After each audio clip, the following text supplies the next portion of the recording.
Le temps presse pour l'église Saint-Luc de Forestville. Le bâtiment est déficitaire depuis 5 ans, mais seulement l'an dernier, le conseil de fabrique a enregistré un déficit de 46 000 $. Parce que le problème, c'est la perception de la dîme annuelle.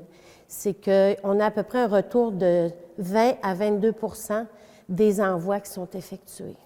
C'est souvent les mêmes, puis c'est souvent les personnes âgées. La population active, celle qui travaille, très souvent, c'est fréquent de voir qu'elle ne participe pas là, aux revenus là, de l'Église. Heureusement, l'Église est exemptée de taxes municipales, ce qui représente des dépenses en moins d'environ 29 000 $ par année. Mais il est hors de question pour la Ville d'acquérir l'Église.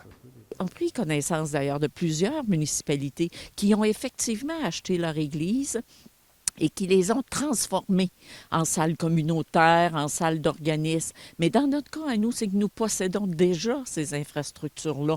Donc, notre besoin n'est pas là. La solution passe donc par un nouveau comité de citoyens qui va tenter de convaincre les nouvelles générations à l'importance de leur cause. Les réseaux sociaux seront mis à contribution. Le but est d'arrêter l'hémorragie et éventuellement de faire des rénovations sur le bâtiment datant des années 50. Vous savez que ces églises-là, ils n'ont aucune isolation. Alors, les coûts de chauffage sont exorbitants. Comme ici, une église comme ici, c'est entre 38 et 40 000 $ annuellement. Ça serait de faire de l'isolation, de changer les fenêtres également. Le clocher aurait besoin, lui aussi, de réparation. De l'eau s'infiltre dans la structure depuis plusieurs années.